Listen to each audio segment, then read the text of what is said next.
বাংলা সাহিত্যে বিদ্রোহী কবি বলতে আমরা নজরুল ইসলামকে চিনি। অবশ্যই নজরুল ইসলাম বিদ্রোহের কবি। তিনি তার কাব্যগ্রন্থের মধ্যে দিয়ে ইংরেজ শাসকের বিরুদ্ধে যে সমস্ত কবিতা লিখেছেন, সবই তো বিদ্রোহেরই স্ফুলিঙ্গ। তার কবিতায় বিদ্রোহ রয়েছে, তিনি বাংলা সাহিত্যে বিদ্রোহী কবি। কিন্তু বাংলা সাহিত্যের প্রথম বিদ্রোহী কবি হচ্ছেন মাইকেল মধুসূদন দত্ত। মাইকেল মধুসূদন দত্তকে বাংলা সাহিত্যের প্রথম বিদ্রোহী কবি বলা হয়। মধুকবিকে বিদ্রোহের কবি বলার অনেকগুলো কারণ রয়েছে। ধরুন, এই যে হাজার হাজার বছর ধরে চলে আসা ছন্দ, পয়ার ছন্দ, এই ছন্দকে ভাঙলেন মধুসূদন দত্ত। তার অমিত্রাক্ষর ছন্দ ব্যবহার করলেন তিনি। অমিত্রাক্ষর ছন্দ তিনিই প্রথম ব্যবহার করেছেন।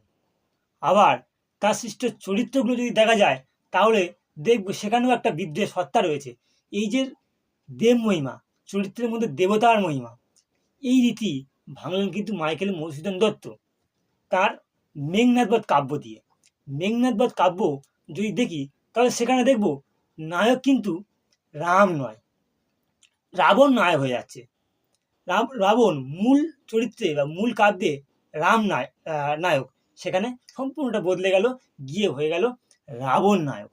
যদিও এটা সমাজেরই চাহিদা, তবুও এই রীতি ভাঙা খুব একটা সহজ কথা ছিল না সেই সময়। কিন্তু মাইকেল মধুসূদন দত্ত এটা করতে পেরেছিলেন, তো তাকেই বিদ্রোহী কবি তো বলা যেতেই পারে। আরও অনেক কারণ রয়েছে। নারীর মুখে ভাষা দেওয়া, নারীকে প্রতিবাদী করে কাব্যে আনা, এটাও খুব বড় একটা ব্যাপার, যেটা মাইকেল মধুসূদন দত্ত করতে পেরেছিলেন। তার বীরাঙ্গনা কাব্যগুলো যদি দেখি, তাহলে দেখব যে নারীর মুখে প্রতিবাদের ভাষা তিনি দিচ্ছেন। ধরা যাক নীলধ্বজের প্রতি জনা, এই কবিতা দেখছি পুরুষ চরিত্র নীলধ্বজ, সে কিন্তু অর্জুনের কাছে নিজেকে বিকিয়ে দিচ্ছে। নিজের সন্তানের মৃত্যুর বদলা সে নিতে চায় না, সে বরং অর্জুনের সঙ্গে মৃত্যুতে লাভ করছে। প্রতিবাদ করছেন জনা, নীলধ্বজের স্ত্রী জনা, প্রবীরের মা, তিনি কিন্তু প্রতিবাদ করছেন সন্তান মৃত্যুর প্রতিবাদ। এই যে নারীর মুখে ভাষা দেওয়া, নারীকে প্রতিবাদী চরিত্রে আনা, এটি মাইকেল মধুসূদন দত্ত প্রথম করতে পেরেছিলেন।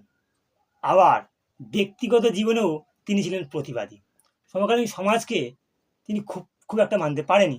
ব্রাহ্মণ্য ধর্মের প্রতিবাদ করতে গিয়ে তিনি ব্রাহ্মণ্য ধর্ম ত্যাগ করে গ্রহণ করলেন খ্রিস্ট ধর্ম। এটাও একটা ব্যক্তিগত প্রতিবাদী। তার ব্যক্তিগত প্রতিবাদী সত্তা তার মধ্যে ছিল।